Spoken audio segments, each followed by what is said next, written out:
Welcome to John Martin Talks, where we battle ignorance and apathy daily.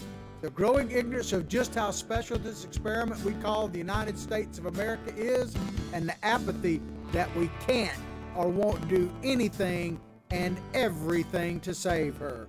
Well, ladies and gentlemen, we got a great show for you today, but before we get into it, I gotta tell you, because I announced this yesterday and I had quite a few people chiming in and giving me well wishes. Yes, I am now a grandfather for the fifth time.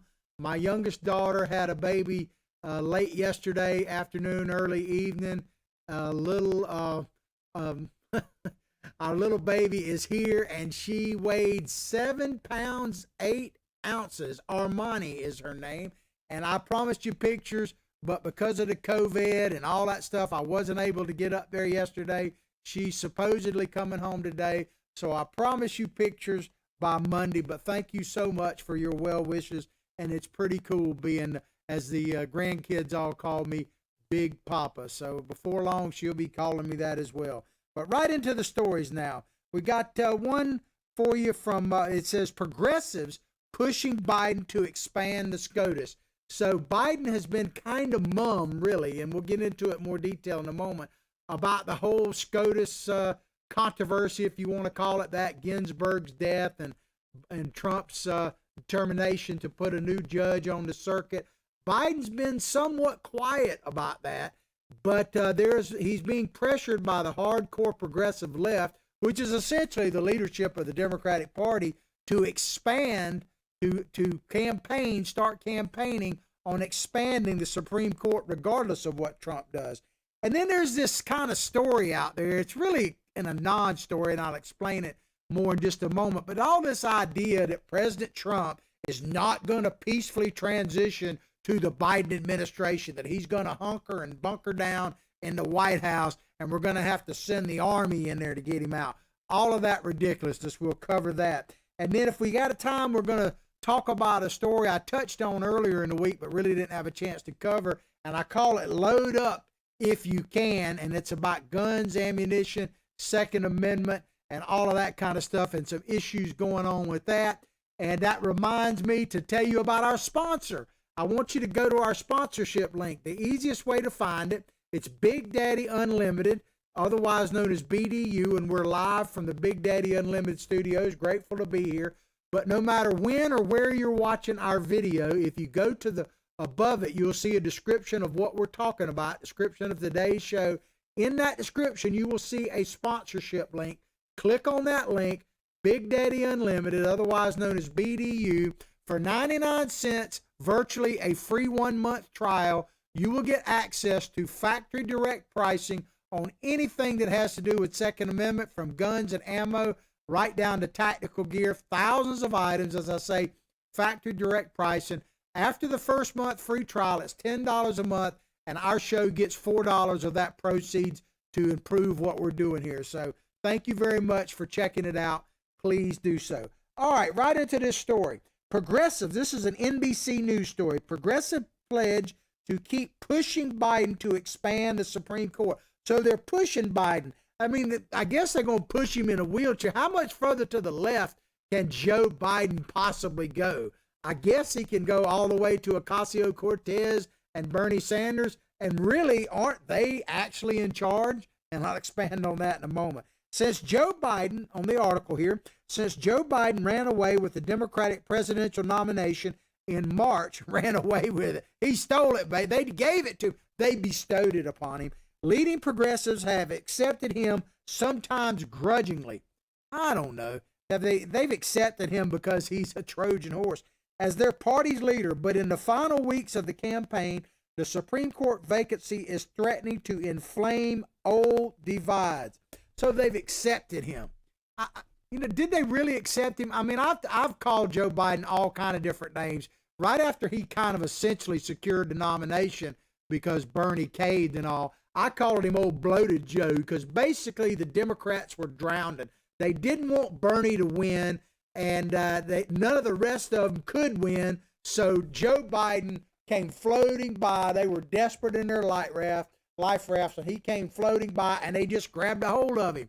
They didn't really want Joe. Nobody really wanted Joe. There's still no passion for Joe Biden. If you're a passion, I've been putting this challenge out there, and no one has lived up to it yet.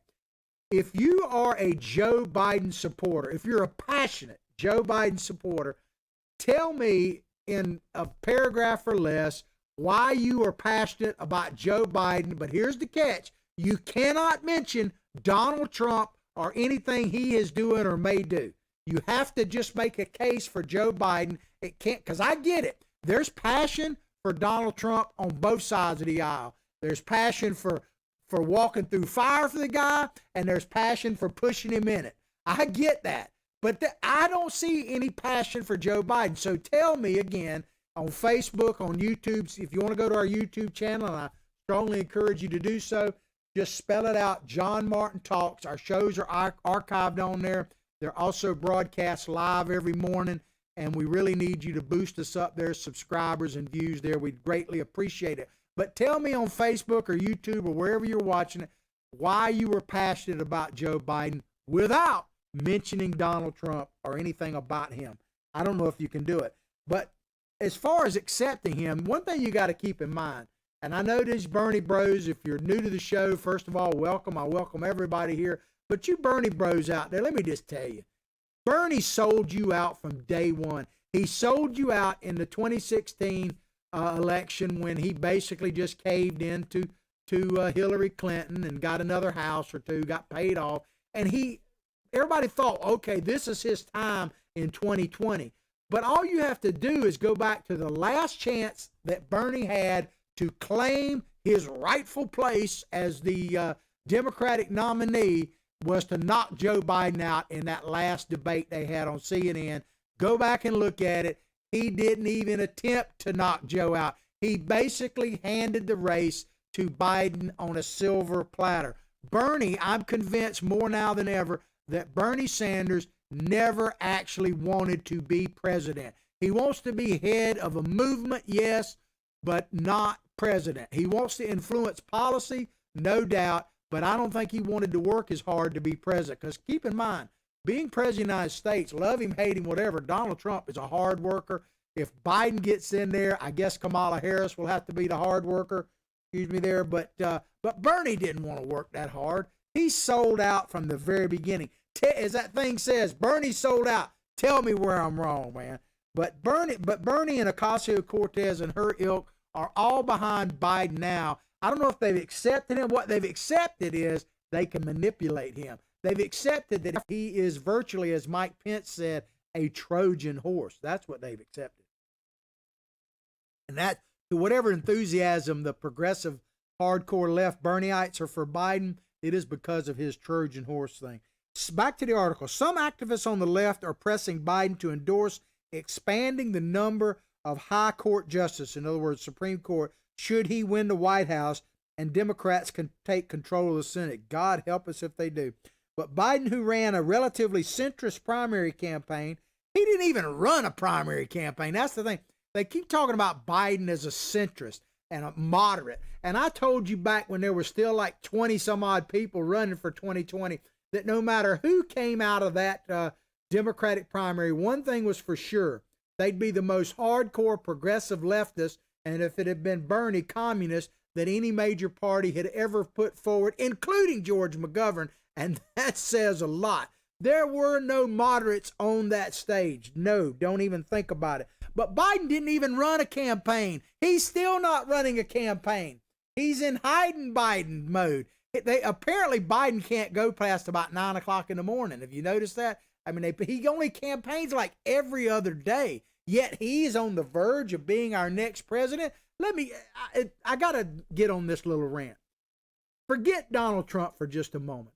How can you elect someone to be president of the United States unless you don't think he's going to be, unless you buy into the Trojan horse and you're for Kamala Harris or whatever? But let me just ask you, if you're thinking about voting for Biden, or you may already have with early voting, what are you thinking? Forget Donald. I get you're anti-Trump. I get that. But how can you vote for a person that isn't even trying to earn your vote, that ran a lousy primary campaign? Who can tell me that Biden ran a great campaign? He was out of it, man. He was like, before South Carolina last, or I guess earlier this year, Biden had never won a primary in 3 tries or a caucus, never even came, I think, better than third. And he was on the verge of the same thing. The only reason Biden is where he is right now is the Democrats did not want Bernie Sanders to win.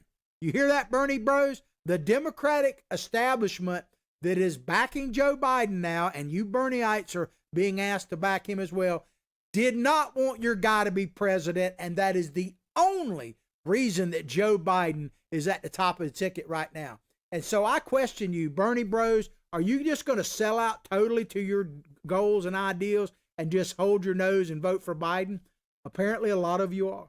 But to the rest of the American people that are thinking about supporting Joe, how can you support a guy who can't even campaign for president, let alone actually serve in the job? Is anybody telling me that they really believe Joe Biden is qualified mentally, physically, whatever? Forget the policies. Is he the man right now in this current state of being qualified to be president of the United States? I don't see how you can honestly answer that as a yes. I really don't. But as far as this idea of packing the court, make no mistake about it. The Democrats, if they get power, if they get a hold of the Senate, if they get obviously they would maintain the House. If they get a hold of the presidency, they're going to try to pack the court no matter what.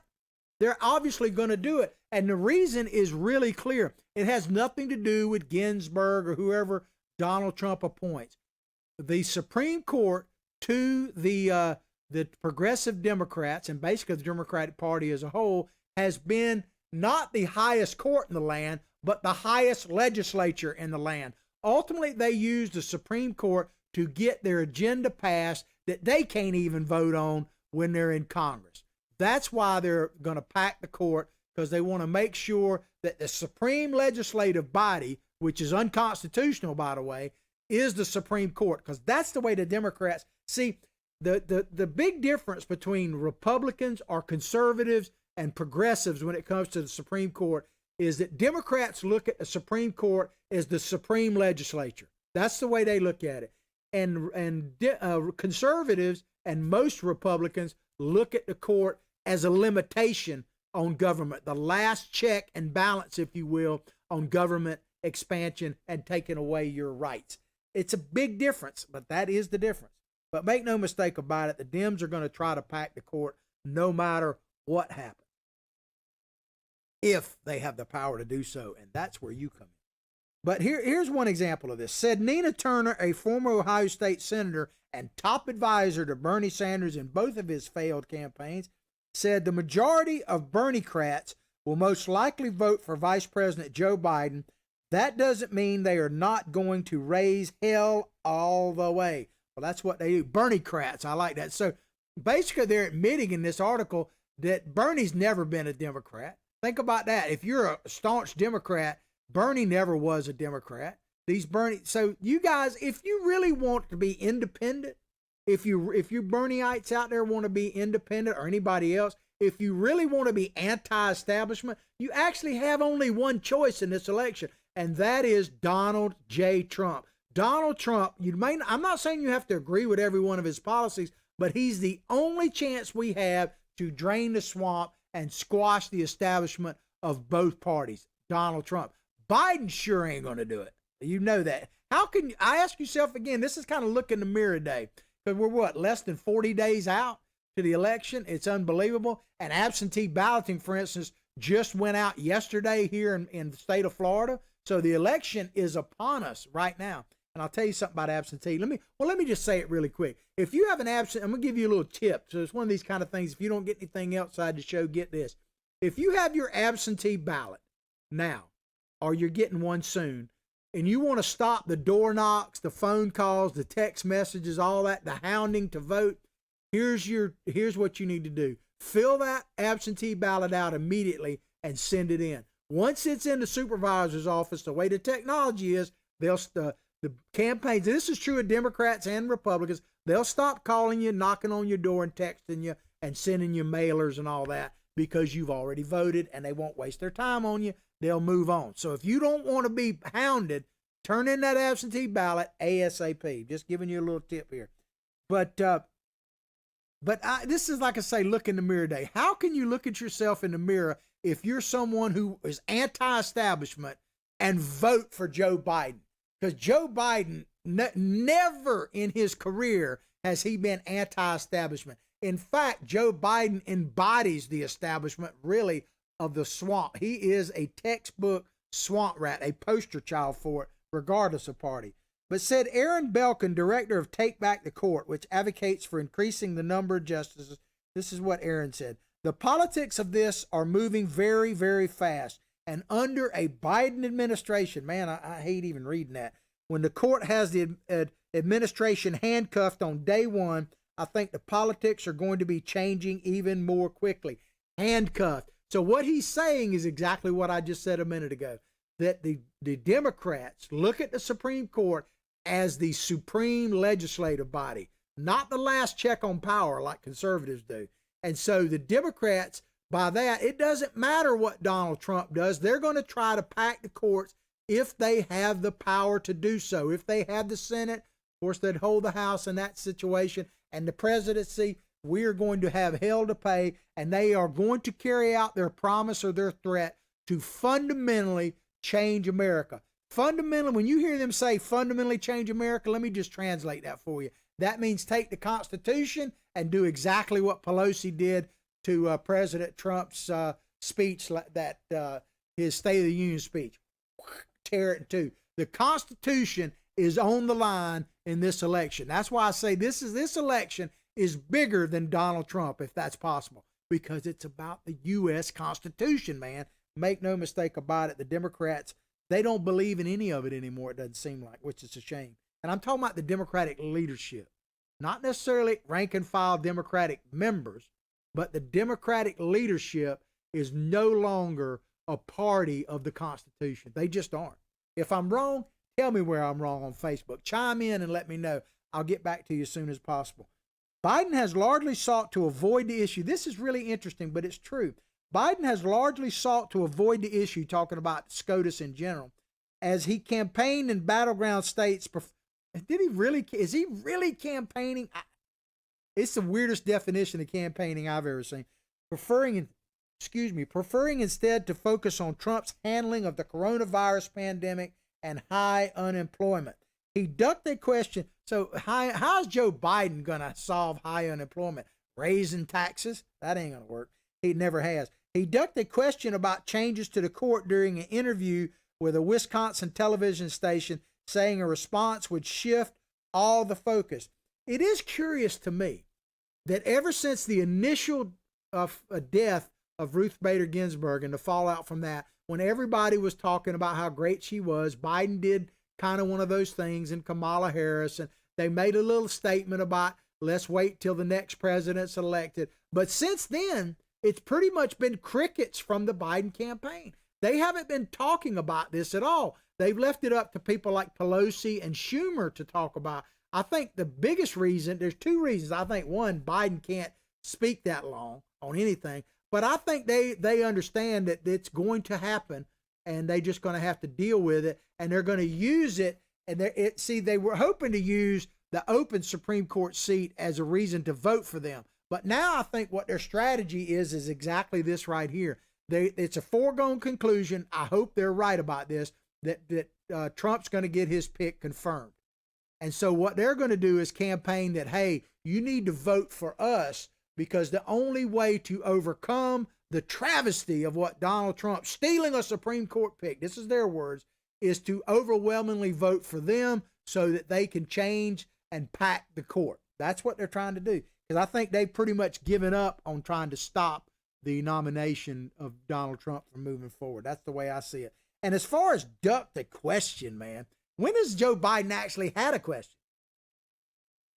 I mean, when was the last time that Joe Biden actually had a question? We're getting ready to talk about this idea of Donald Trump bunkering in the White House, and it comes from a question, a reporter. I probably should have pulled up the video, but let me tell you, I told you I've been listening to a lot of, on my satellite radio, a lot of progressive talk radio, and they had the reporter on that asked that question to Donald Trump, And you should have heard his interview. I mean, talk about a biased person. They even try to hide it, basically. He said he intentionally tried to set up the president for that. No big surprise there, but just admitting that they did that.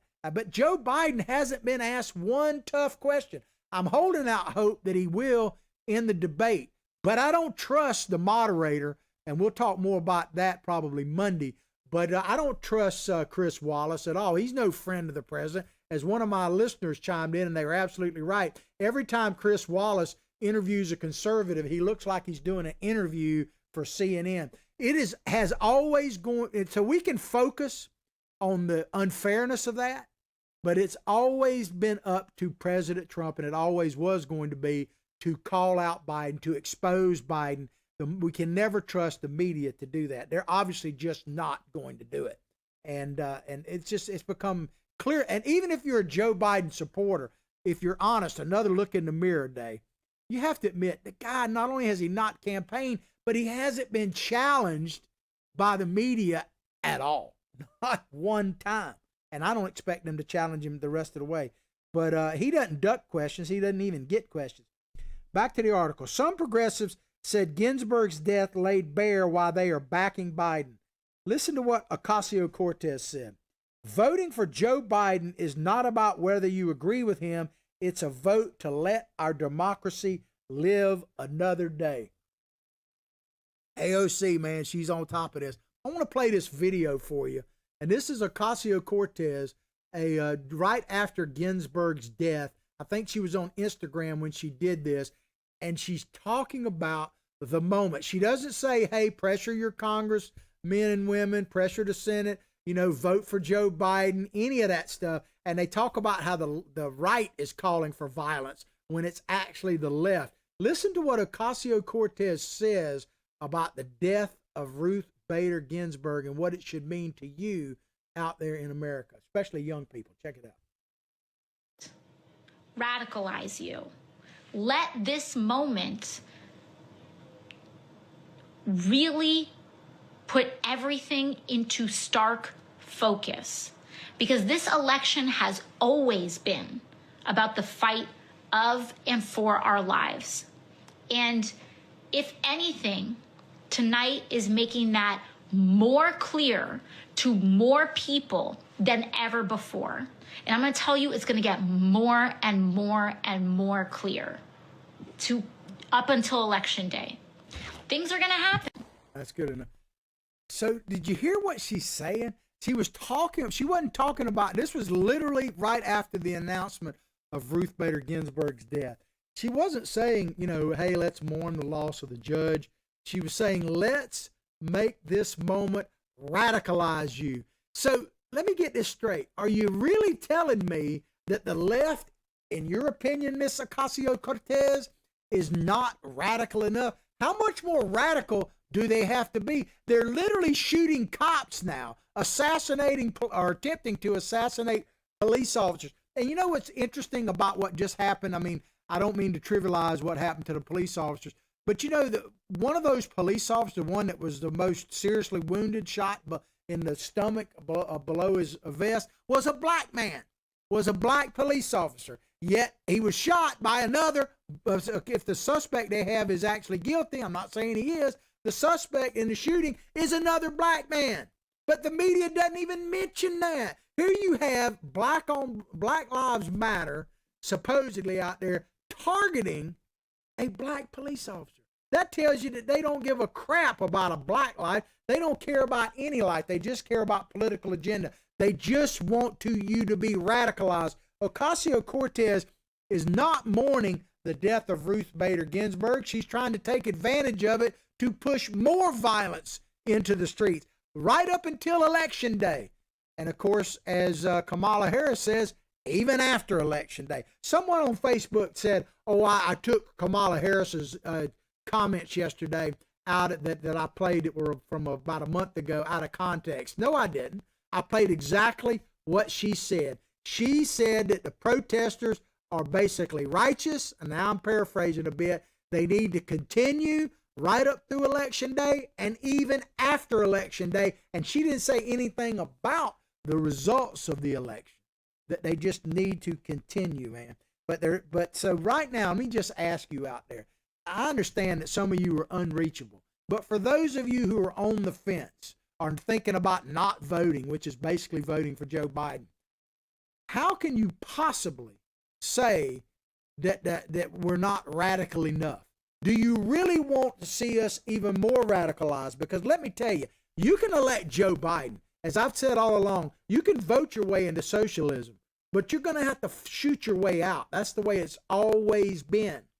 Don't think for a minute that there'll be less violence if Joe Biden actually becomes president. In fact, I can make a strong case with evidence that it will be worse, because the progressive left never, ever stop, and they always double down. Always double down. And they're telling you, if you will listen to them, this is one of my axioms, just listen to what they're saying. And they'll tell you, they got so much between their boldness and Trump derangement syndrome, they'll tell you, like right there, use this moment to radicalize. You need to protest. And when was the last time we actually had a peaceful protest? I don't remember one. But they're saying protest now, during, up to the election, and even after. So if that's the country you want, then by all means, go vote for Joe Biden.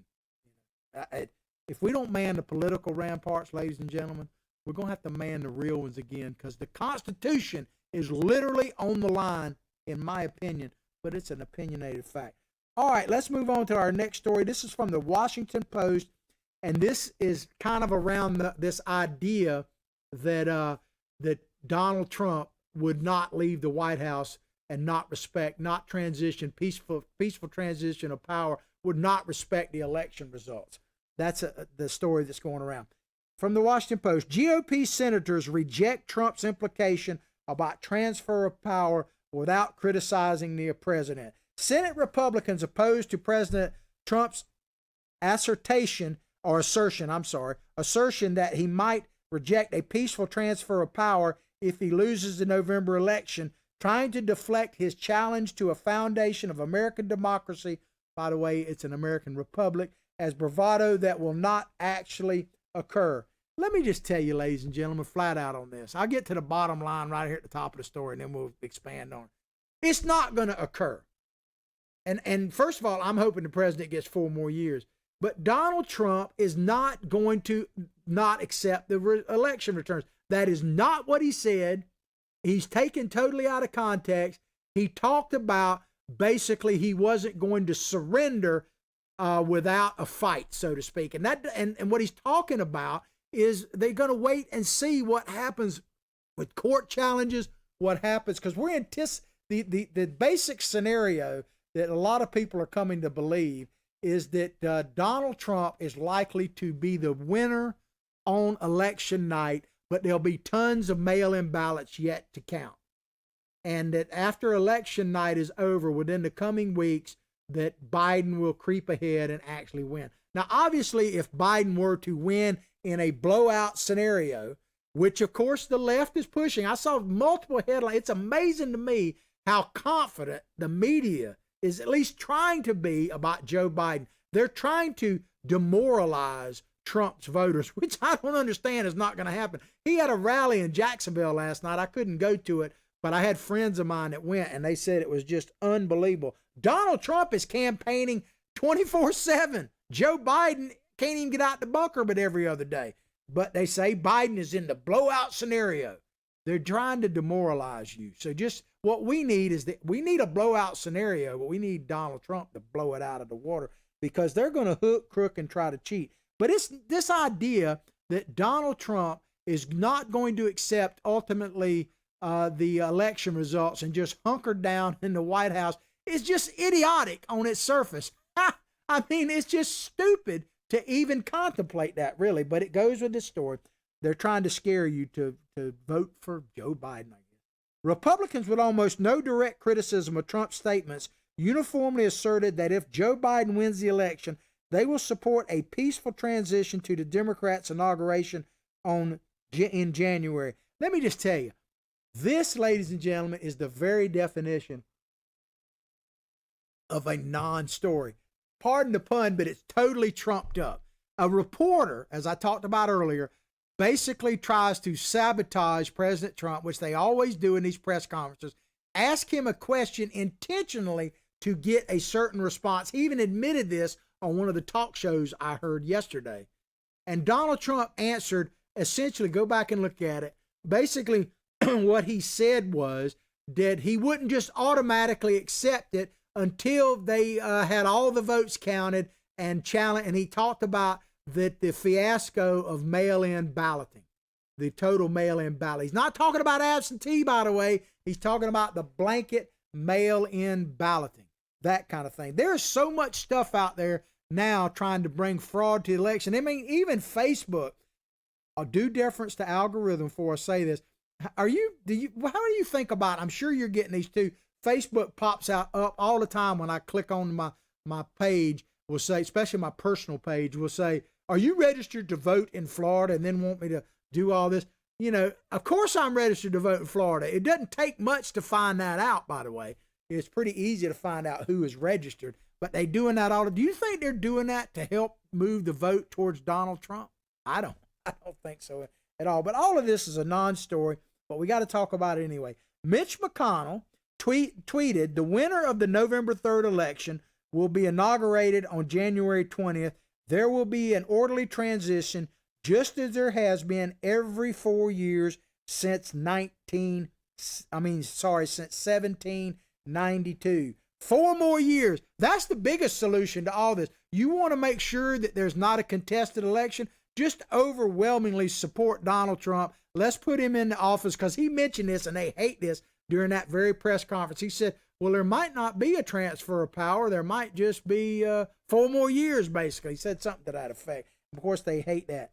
But McConnell, he declined to further address the controversial statements. He said, did you see my tweet? That pretty much sums it up, Mitch McConnell told reporters on Capitol. Controversial statements. So the president essentially saying that, hey, we're going to do everything we can to win the election, and that we're not going to accept the results until everything has been challenged and everything else. The Democrats have been saying that from the beginning, right? I mean, so this idea that Donald Trump is going to hunker down in the White House and Joe Biden's going to have to charge in there with the army, this is just a made-up story. It's just more stuff they throw out there to see if it sticks. Most Republicans tried to dodge how they would respond if the president were to refuse to accept the results if he loses, and were to stoke violence among his supporters. Yeah, okay, that's the problem. They called it hypothetical situation that they would not contemplate, or said Trump just talks like that but does not follow through on such threats. This is what supposedly the Republican senators say. Violence among his supporters. So the problem, this is the new storyline out there. The problem, the violence in the street that we are seeing right now, is because of Trump supporters and clandestine white nationalists and undercover cluckers. That's who's causing the violence. Not Antifa, the armed wing of the Democratic Party, not Black Lives Matter, a self-confessed Marxist organization. They're not the issue. It's Trump supporters that are burning down Louisville. It's Trump supporters that declared their own city out in Seattle. It's Trump supporters that bum rushed the federal courthouse for over 100 straight days out in Portland. All of that is Trump supporters. I suppose the young lad or gal, they don't even know yet, that tried to assassinate those 2 police officers in L.A. County, those 2 sheriff's deputies, that was clearly a Trump supporter. I mean, it's just ridiculous. But that's the narrative they're putting out there. Ben Sasse, do we know who he is? Republican from Nebraska. A never Trumper, by the way. He said the president says crazy stuff. We've always had a peaceful transition of power. It's not going to change. And then, not to be outdone, Senator Kevin Cramer, Republican from North Dakota, credited the controversy to Trump's tendency to speak in very extreme manners occasionally and dismiss the latest controversy as part of that trend. I got to say this with as calm as I. Billy Bob, he tries to keep me calm. If you hadn't met my psychic sidekick, Billy Bob Bass, he he keeps me straight here. He doesn't say a whole lot, but when he talks to me, he talks straight up. I'm a fish whisperer. Make fishing great again. Ready to go fishing. Can't go this weekend because the boat's still being worked on. Got about a month left on that. But Billy Bob has a Twitter handle. It's at Billy Bob Bass 1, and mine is at John Martin Talks, which is another place you can see our show archived as well. And keep in mind, America's Voice News. We broadcast live every day on Facebook. Howdy, good morning, how are you? We're rebroadcast along their streaming network. Download your free app on your Android or your iPhone. You can use Roku, Fire Stick, Apple TV, basically any streaming service. Dish Network, channel 219, and Pluto Network. There's many ways to watch our show. And by the way, America's Voice News, if you have not checked them out, you need to do so, especially for these Trump rallies, because they cover them like nobody else. But let me just calmly say this, okay? So we got Ben Sass saying this, mouthing off. We got this guy, Kevin Kramer, him mouthing off. Can you Republicans out there, can you simply just support President Trump one time? Really? I mean, President Trump, man, is look at all he has done when he's been up against the Democrats. You know, I'm more worried, I'm more critical sometimes of the Republicans, because I know what we got with the Democratic elected officials. We got a barrel of monkeys, basically, is what we got there. I get that the media is in lockstep league with them, and even Fox News seems to be moving in that direction. But I get all that. That's why you need to watch shows like John Martin Talks and America's Voice News and all that as well. But the ones that get me are the Republicans, who many of them wouldn't even be up there if it weren't for Donald Trump. You know, and if you're going to get reelected, it is going to be because of Donald Trump, not because of anything you've done. But these people, like Ben Sass and this Kevin Kramer, can't you for one time just stand up and support the president? Can't you look the cameras in the eye and say what you know this is, instead of mocking President Trump? Just say this is a made-up story. Couldn't you use the examples of how the Democrats are actually the ones that don't believe in peaceful transition of power? Show me how they peacefully transition to power in 2016. They're still talking about impeaching the president right now. I mean, the Republican, spineless Republicans piss me off more than the Democrats ever do. I guess because I expect something different, and that's probably the problem. A few Republicans are saying, this is going to really, I can't promise to keep calm on this one. A few Republicans, however, did pledge to stand up to Trump if Biden is the clear winner, which is the only thing President Trump has actually said, by the way, and the president refuses to accept the results. So guess who this is? I'm going to read you this statement, and I want you to guess who this is. No question that all people sworn to support the Constitution would assure that there would be a peaceful transition of power. So I guess what we're led to believe here is this guy, the hero of the nation, that Donald Trump is in his bunker, man. I don't know if he's manning one of them 50 calibers or not. You know, he's probably got an RPG or something. And that, you know, the Democrats are going to get in there, but they'll be led by one Republican. And who is that? There he is, old puss hat himself, Mitt Romney. Mitt Romney is going to lead the charge. I guess I shouldn't criticize Mitt too much, because we need his vote on that SCOTUS pick. But my God, sir, just how far down the toilet drain are you going? I mean, I can't believe that I honestly looked at you in the eye on my show, my radio show sometime back, and actually said after Romney lost that he might be one of the finest guys that ever ran for president.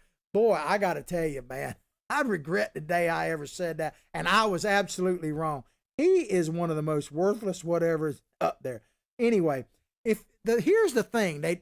You know how there's an old saying, you show me somebody who doesn't trust anybody, and I'll show you somebody who can't be trusted. We've played this. This is an oldie but a goodie. They're worried about Donald Trump not accepting the results of the White House and bunkering down in the White House for the results of the election, when they have their former nominee saying this right here. Listen to this. Hillary Clinton. We'll play it for our audience, discuss it on the other side. They have a couple of scenarios that they're looking toward. One is messing up absentee balloting so that they then get maybe a narrow advantage in the Electoral College on Election Day. Joe Biden should not concede under any circumstances, because I think this is going to drag out, and eventually I do believe he will win if we don't give an inch and if we are as focused and relentless as the other side is. So you heard it from the witch's mouth right there, from her lair, that Joe Biden should not concede no matter what. Basically, Hillary Clinton is letting the cat out of the bag, the black cat probably, of what the Democrats plan are. They believe that Donald Trump is going to be the leader and have enough electoral votes, most likely, to be the president after election night. So they're looking for a protracted fight. That's why they were hoping Vic Grinsburg, all you had to do was live till 2021. You seen that video? But anyway, they're telling you that they're not going to accept a peaceful transition of power, that riots are going to happen even after the election. These progressives are the ones that are saying they're not going to accept the peaceful transition. As I said a few minutes ago, they haven't accepted 2016. They're still talking about impeaching the president of the United States less than 40 days out from the election. Yet they're worried about Donald Trump not leaving the White House. I'm telling you, this is a non-story. I wish Republicans would just be as straightforward as I am about it. But here's the solution to all of this. It is send a message to the Republicans. If I could just take a big flush and go and flush them all out, I would. But that ain't the way our system works. So we need to send a clear message. We need to have not only a red wave come November 3rd, we need a punishing election. We need people who have never voted before or hadn't voted a long time come out, rise up like Democrats say, vote as if your life depends on it. Vote as if the Constitution depends on it, because it does. Your quality of life definitely depends on it, but the Constitution is on the table. We need to come out and have a punishing election that just shows without a doubt that Donald Trump is the president of the United States, that we MAGA hat wearing sons of guns are here to stay, and we're not going anywhere, and we're going to be watching you, and we're going to vote all of you out, Republicans included, if you don't toe the line a little bit more. It's just the way it is. All right, we're going to move on to our last story here, and this is a Breitbart story about gun sales. Actually, ammunition. Empty shelves, ammunition sales surge 139%.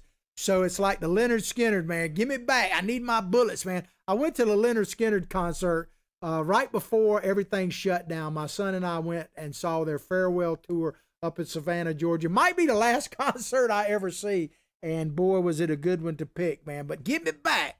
Give me back my bullets, man. National Shooting Sports Foundation, otherwise known as NSSF, indicates that ammunition sales were up 139% in the first 6 months 2020 as compared to sales during the first 6 months of 2019, man. Let me just tell you, this is a sign of the times, man. It's another reason why you need to check out our sponsorship link. Go to the description of our show, no matter when or where you're watching it.